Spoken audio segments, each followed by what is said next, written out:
Hi Leo, this is Fox Astrology and Tarot here with your astrology transit and general reading for the month of August.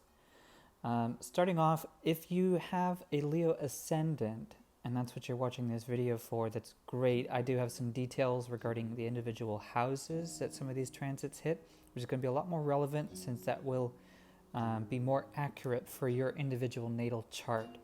If you have a Leo Sun or a Leo Moon, the house stuff may not be as relevant to you, or at least there are only 2 points in this reading that will really stick out for you. A sun or a moon in Leo will make the first house and the fourth house a little bit more of a sensitive spot for you. So I'll get to that when we get to the individual transits. But in other words, try and balance out this report with your sun and moon and ascendant sign. Try to take as much as you can into account, and this will really help it be a lot more accurate for you and your experience being a little bit more unique, a little bit more tailored to your natal chart. So starting off on the 3rd, we have Mercury going direct. It was in Gemini for a while as it was going through retrograde. It'll be going straight into Cancer as soon as it goes direct. So on the 7th, we have the Sun trining Jupiter in Scorpio, and on the 8th, we also have Venus trining Jupiter in Scorpio. Scorpio sits in your 4th house if you have a Leo Ascendant. So this will be a bit of a square, or basically it's at a right angle to your 1st house. So it will be a little stronger of an effect. In this case, with Jupiter sitting in Scorpio, the Sun and Venus both boosting Jupiter's influence is really going to help boost a lot of things for you. In this particular case, Scorpio and Jupiter don't typically kind of line up in the same direction, since Jupiter likes to expand and really grow, and Scorpio likes to dig deep and really create closeness and intimacy and get down to the bottom of things. So in this case, Jupiter's kind of expanding and growing your intimacy both with yourself and with other people. I brought out the 9 of Wisdom in the Cathar Tarot to help kind of explain how this transit might feel to you. The 9 of Wisdom talks about maturity, talks about self-awareness and growth, learning through experience and using that experience in the moment to help guide your decision making. Now in this case, I feel like intimacy and self-knowledge is going to be a great boost to your self-care and to your self-awareness, your identity, your ego. And that's Venus and the Sun both. This is going to be really effortless, so you might even feel drawn into this. You might feel like it's much easier to work on this part of yourself through this period as this transit comes through. Later on the 13th, we have the Sun in conjunction with Venus sitting in Cancer. Now Cancer, if you have a Leo Ascendant, isn't going to be as strong because this is sitting in your 12th house. If you have a Leo Sun or Moon, this influence isn't going to be as really relevant to you when I talk about the houses. But for a Leo Ascendant, this sits in your 12th house. In your 12th house is generally the unconscious, the boundaryless experience outside of the physical body. So this may be a really great time for you to meditate if you're a Leo Ascendant, a really great time to consider taking care of your maybe dream time, and maybe journaling, maybe doing some introspection. That sort of thing will really be a great time. As the Ace of Shields I'm using to represent this conjunction, is really a great time to go forward and really make new adventures, I guess you could say, to go forward, to make new decisions, and it's almost like a nice little blessing here. Now, in regular terms, if you have a Sun or a Moon in Leo, we'll just talk about the general transit effect. Sun in conjunction with Venus is, generally speaking, in Cancer, a bit emotional. So this is going to be more about protection. It's going to be more about, like I said, self-care routines, maybe going out and kind of treating your body to some self-care. Like it could be as much as, painting your nails and getting your hair done. Or, for different people, you could be more just like really doing some hygiene, really doing some pampering, buying yourself something that you've been saving up for, taking yourself out and doing something fun that really helps to ground you and get you, in a joyful state. Moving on to the 16th, we have Mercury squaring Uranus in Aries. Now, if you have a Leo ascendant, this hits your 8th house. So this will be shaking up a lot of stuff with maybe anything you feel is sacred, anything you feel is very on the shadowy side of your life, maybe something that's very private, something you hold really close to you. It could also work with any kind of general taboo, death-related things that are very kind of secret and private, like I mentioned before. Now, if you just have if you just have a Leo sun or a moon, I'm going to talk about the general transit. The transit for Mercury squaring Uranus is going to kind of screw things up in terms of communication. New relationships, new styles of communication may come under fire, as Mercury squaring up with Uranus is going to make that kind of conflict between the two drives. One to communicate, one to develop new things and to reform old behaviors and patterns. Now, as they're squaring, they're both trying to accomplish the same thing with different methods. I really feel like this may cause you to feel a little under fire, maybe feeling like things aren't really quite going your way, especially in the world of communications. That could be transportation, it could be how you speak with others, it could be how you write. That may be a difficult time. I recommend not picking up big projects during that time, as communication and transportation, like I said, is going to be a little complicated. Later on the 17th, we have Venus coming into Leo.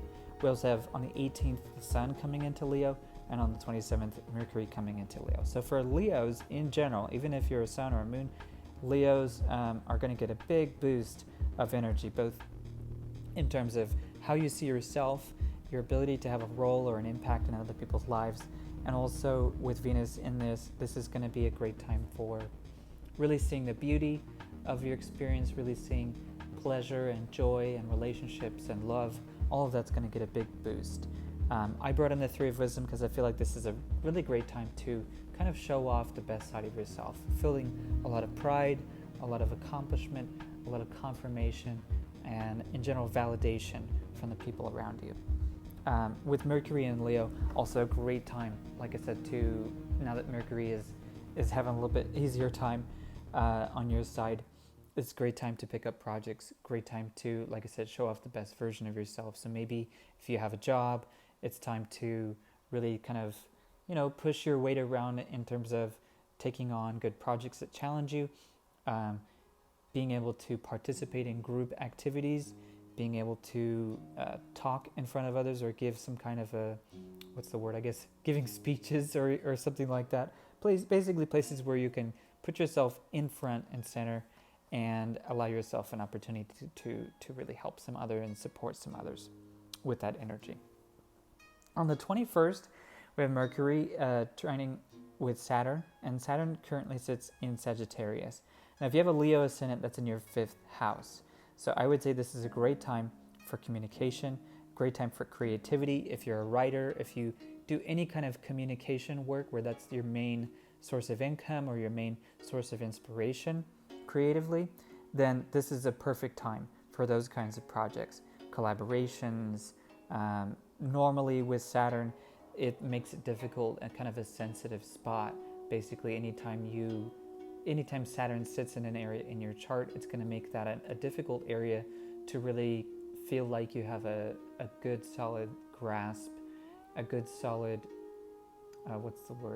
basically that your efforts and your energy that you put into that area in your life may sometimes feel like kind of confusing and frustrating, and like your need to really work on that area actually ends up making you kind of work too hard or overthink or put too much effort, and it ends up blowing up in your face.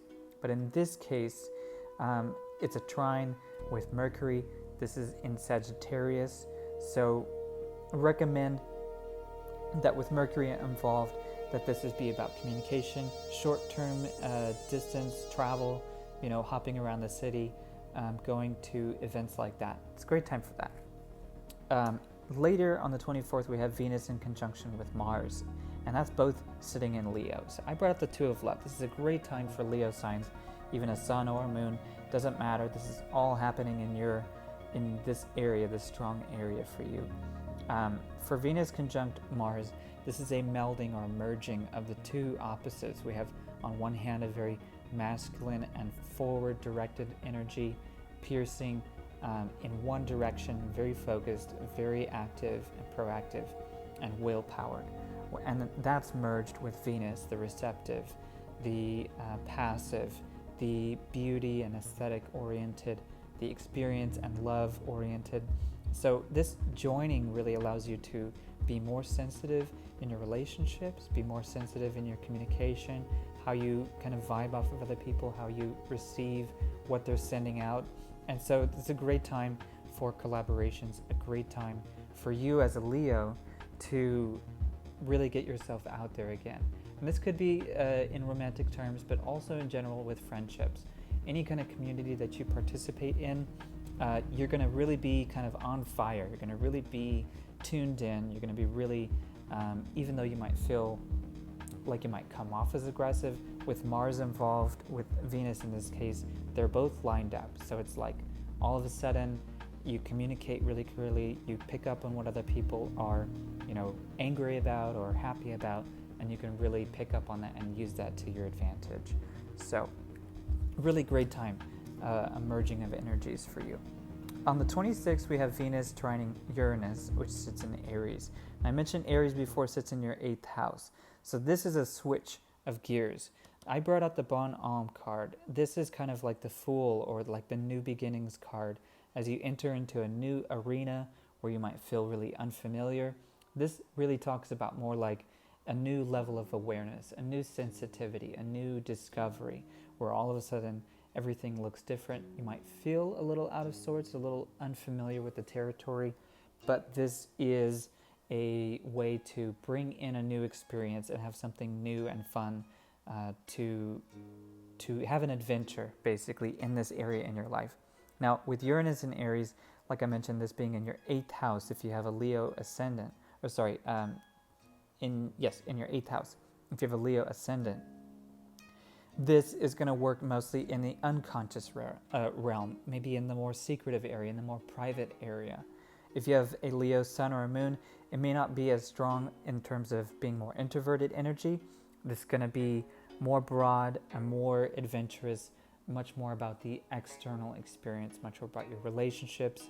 Once again, self-care coming in because this is Venus, love, aesthetic, beauty, social activities, as well as with Mars being involved on the 28th, it's also trining Uranus, and the Sun trining Uranus on the 29th. So there's a big shift into Uranus energy, a big tap in, a big conjunction of, I shouldn't use, I don't want to mix up aspect names, but basically a nice effortless flow of energy between Sun, Mars, and Venus with Uranus. So this is going to be a walk into a new direction. Uranus wants to reform. It wants to create new opportunities and move away from old behaviors, old patterns, old experiences, things that aren't really helping you and supporting you in your walk, in your path. So that's why I brought up the Bon Homme. This is both kind of sometimes humiliating, or humbling, I should say, not humiliating, humbling, but also exciting. As you get to make a venture, you get to take a new direction and possibly forge a new path ahead, which is great for Leos, as in general you love being able to be a leader, you love being able to show by example, love being able to present a new opportunity for others, one that you have already taken. So that's it for the month of August for you. I'm going to do a quick reading and just see if there's any general messages for you, Leo, whether that's Leo Ascendant, Leo Moon, Leo Sun, and see if there's any messages for you coming in.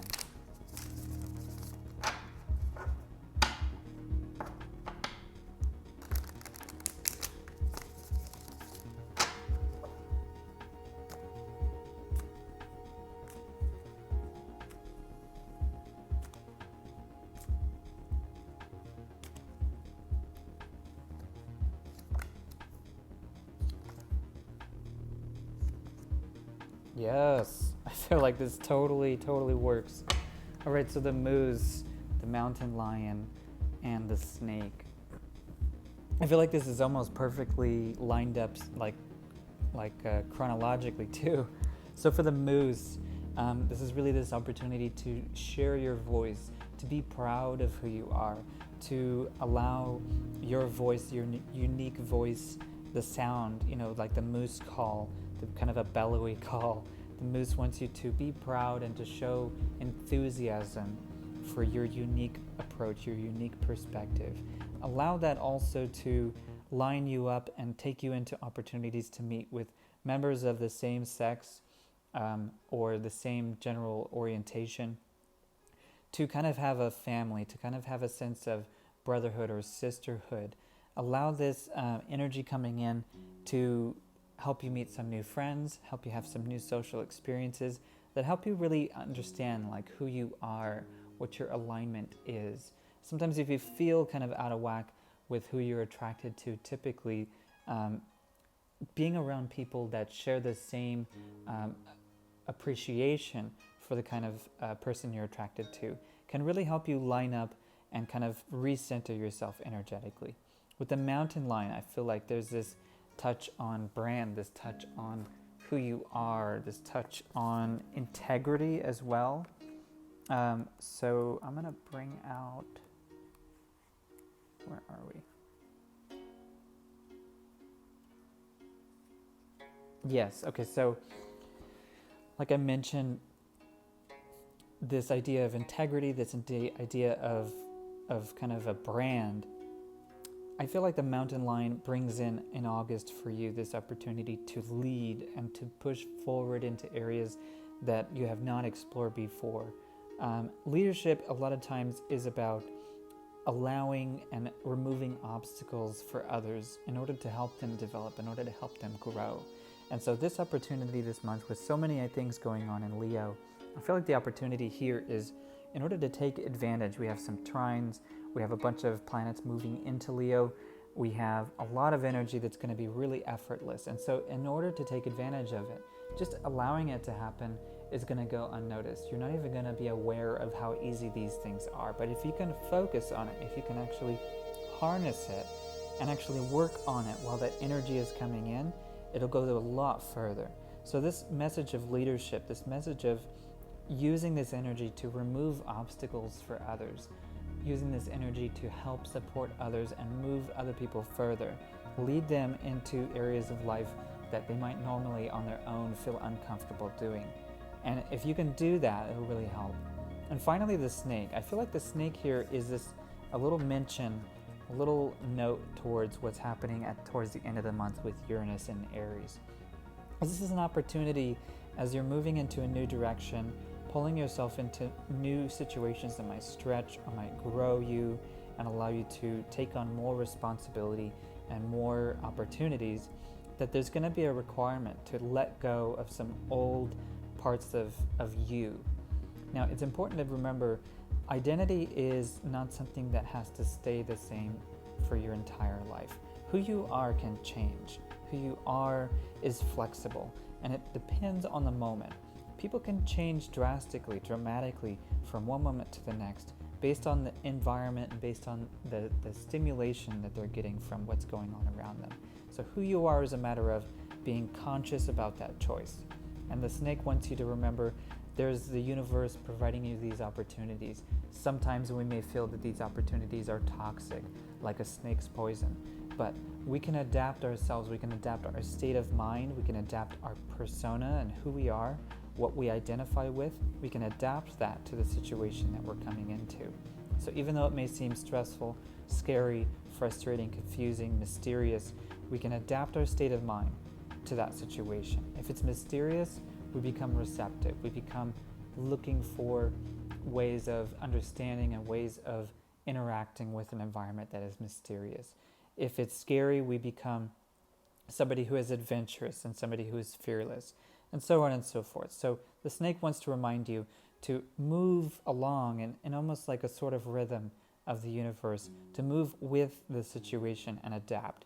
Uranus wants you to really provide a new way of doing things, to reform old behaviors and to get rid of old structures that don't help you anymore. So I feel like this is really in alignment with that, which is a great message in general. Really encouraging for you, Leo, as you go through some really positive boosts of energy. I really hope this helps you for the month of August.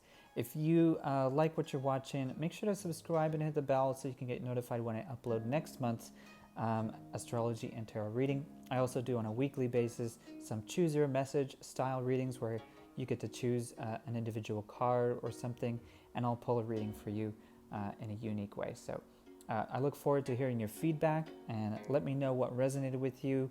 Also, maybe once August is over, feel free to come back here and let me know how it went. I'd love to hear back from you. So, peace.